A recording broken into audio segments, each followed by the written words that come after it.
Hello friends, welcome to my study time. अगर आपने अभी तक हमारे चैनल को सब्सक्राइब नहीं किया है तो चैनल को सब्सक्राइब कर लीजिए। वीडियो पसंद आए तो वीडियो को लाइक कर दीजिए एंड शेयर कर दीजिए। आज जो पोएम हम डिस्कस करने वाले हैं, पोएम का नाम है द डेड बेबी। इस पोएम को विलियम कार्लोस विलियम ने लिखा है। विलियम कार्लोस विलियम्स प्रोफेशन में एक डॉक्टर थे, लेकिन उन्होंने राइटिंग के ऊपर भी अपना योगदान दिया था। तो चलिए आज के इस वीडियो में इस पोएम को डिस्कस करते हैं। ये जो पोएम है द डेड बेबी, इस पोएम का जो थीम है वो डेथ के ऊपर बेस है। लेकिन उससे भी ज़्यादा एक परिवार में अगर किसी की मौत हो जाती है तो उस मौत के अलावा भी उस परिवार का क्या सिचुएशन होता है, क्या हाल होता है, उसके बारे में इस पोएम में ज़्यादा दिया गया है। इस पोएम में टोटल 4 स्टैंजा है। तो चलिए फर्स्ट स्टैंजा से शुरू करते हैं। SVEEP the house under the feet of the curious holiday seekers, SVEEP under the table and the bed, the baby is dead. जैसे ही पोएम में हम आगे बढ़ते जाएंगे आपको पता चलेगा कि पोएम में स्वीप वर्ड का ज़्यादा यूज किया गया है। जो स्वीप का मीनिंग होता है वो झाड़ू मारना या फिर साफ करना, ठीक है।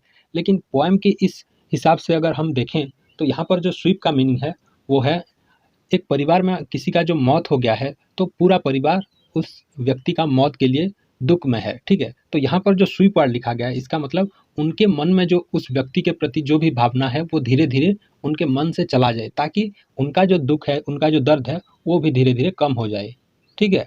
तो चलिए देखते हैं। यहाँ पर जिस परिवार में उस व्यक्ति का डेथ हुआ है वो एक बेबी है। Sweep the house under the feet of the curious holiday seekers. तो फर्स्ट स्टैंजा से ही हमें पता चलता है कि वो एक बेबी है, क्योंकि यहाँ पर जैसे ही बताया गया है कि हॉलीडे सीकर्स यानी कि जो बच्चा छुट्टियों के दिनों में अपने खिलौनों के साथ खेलता रहता है और बेड के नीचे उसका जो खिलौना होता है वो हमेशा बेड के नीचे ही पड़ा रहता है। तो यहाँ पर जो वर्ड है हॉलीडे सीकर्स, इससे पता चलता है कि वो एक बेबी है, ठीक है। SVEEP under the table and the bed, the baby is dead. तो यहाँ पर लिखा गया है कि द बेबी इज डेड। कुछ देर पहले स्वीप का हमने एक मीनिंग देखा। उसका मतलब होता है कि एक परिवार में एक व्यक्ति की मौत हुआ है तो सारा परिवार क्या होता है, गम में, दुख में डूबे रहते हैं, ठीक है। तो स्वीप का यहाँ पर जो मीनिंग है, उनके मन में जो दुख है, जो दर्द है, उसे धीरे धीरे कम कर लो, उसे धीरे धीरे साफ कर लो। लेकिन यहाँ पर स्वीप का और एक मीनिंग होता है, वो तो स्वीप का हिडन मीनिंग था, लेकिन यहाँ पर स्वीप का जो आउटर मीनिंग है वो है उस परिवार गम में डूबा हुआ है तो बाहर से गेस्ट आएंगे, लोग आएंगे उन्हें सांत्वना देने के लिए, ठीक है, उन्हें दिलासा देने के लिए। तो उनके लिए चारों तरफ को साफ रखो, चारों तरफ को क्लीन रखो। तो यहाँ पर स्वीप का ये आउटर मीनिंग है, ठीक है। और पहले जो हमने बताया वो था स्वीप का इनर मीनिंग, ठीक है। अब देखते हैं जो सेकेंड स्टैंजा है। The mother's eyes where she sits by the window unconsoled have purple bags under them, the father tall well spoken beautiful is the evaler of this two. Poet उस बच्चे का माता पिता नहीं है, लेकिन पोएट यहाँ पर कोशिश कर रहे हैं कि जब किसी परिवार में किसी व्यक्ति का मौत हो जाता है तो उसके पिता और उसके माता के हृदय में क्या क्या तकलीफें होती हैं, क्या क्या दुख होता है, उसे रिप्रेजेंट करने की यहाँ पर कोशिश कर रहे हैं। The mother's eye where she sits by the window unconsoled. तो जब एक माता का जो बच्चा है वो गुजर जाता है, उसका मौत हो जाता है, तो माता के आंखों में जो दर्द होता है वो साफ साफ यहाँ पर दिखाई दे रहा है। तो मदर आए अनकंसोल्ड, वो जो दर्द है वो उसके आंखों में दिखाई दे रहा है। अनकंसोल्ड यानी वो अभी अभी उस हालात से गुजरा है, ठीक है। और वो विंडो के, खिड़की के बगल में बैठी है, ठीक है। ये था मदर का सिचुएशन। एक पिता का क्या सिचुएशन है।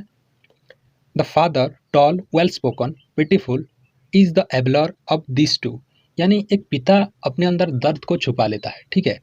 तो क्या हो रहा है, एक परिवार में किसी की मौत हुई है तो सारे लोग आएंगे, गेस्ट आएंगे उन्हें कंसोल्ट करने के लिए, उन्हें सांत्वना देने के लिए। तो पिता क्या करेगा, उन सब का अरेंजमेंट करेगा, ठीक है।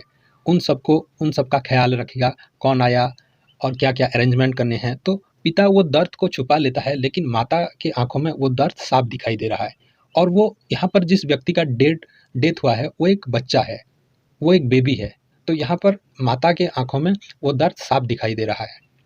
Sweep the house clean, here is one who has gone off to heaven blindly by force of the facts, a clean sweep is one way of expressing it. देखिए थर्ड स्टैंजा में भी SVEEP word का use किया गया है। तो SVEEP का एक स्पेसिफिक मीनिंग भी है, क्योंकि स्वीप का मतलब ये है वो बच्चा तो मर गया है, लेकिन उसके साथ साथ स्वीप करने का ये मतलब है कि हमारे दिमाग में जो उस बच्चे के प्रति जो दुख है वो धीरे धीरे कम होता जाए, उसे कम कर दो, यही हमारा प्रार्थना है। ठीक है, sweep the house clean, here is one who has gone of. जो बेबी था, वो बच्चा था, वो तो चला गया है टू द हेवन। यहाँ पर ब्रैकेट में लिखा है दो प्रॉब्लमेटिकली। तो वो जो बच्चा है वो तो चला गया है, लेकिन दुख किस बात का है? बिना किसी प्रॉब्लम से वो चला गया है, ना कोई डिजीज, ना कोई प्रॉब्लम, बिना प्रॉब्लम के वो स्वर्ग चला गया है to heaven, blindly by force of the facts.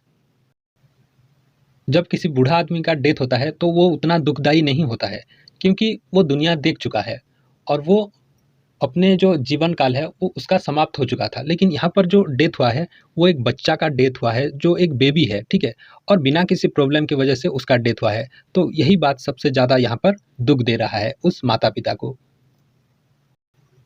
एक बच्चे का मौत होना, इसे कोई मान नहीं सकता, तो इसीलिए कोई भी बिलीव नहीं कर पाएगा कि उस बच्चे का डेथ हुआ है। सबसे ज़्यादा तकलीफ उन माता पिता को हो रहा है जिनका वो संतान था। ठीक है, तो यहाँ पर सिर्फ एक ही तरीका है उसे एक्सेप्ट करने का, जो कि है a clean sweep is one way of expressing it. Hurry off, any minute they will be bringing it from the hospital, a white model of our lifes, a curiosity surrounded by fresh flowers.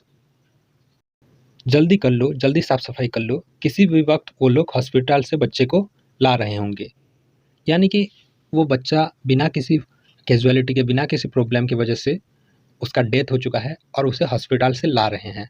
तो यहाँ पर जो parents हैं वो लोग क्या कर रहे हैं, जल्दी से साफ सफाई कर लो, ताकि वो जो डेथ बेबी है, जो हमारा जो बच्चा मर गया है, उसे हॉस्पिटल से किसी भी वक्त यहाँ पर ला रहे होंगे वो लोग। A white model of our lifes, a curiosity surrounded by fresh flower. A white model of our lifes, a curiosity surrounded by fresh flowers. तो यहाँ पर पता चलता है कि वो बच्चा उन पेरेंट्स के कितने करीब था, कितना प्यार करते थे, यहाँ पर हमें पता चलता है। एक क्यूरियोसिटी, इसका मतलब है वो जो बच्चा था उसका दिमाग अभी भी मैच्योर नहीं हुआ था, उसके दिमाग में बहुत सारा जो क्यूरियोसिटी भरा हुआ था, और वो उस फैमिली का एक बहुत बड़ा हिस्सा था जो कि अब नहीं रहा, उसका डेथ हो चुका है।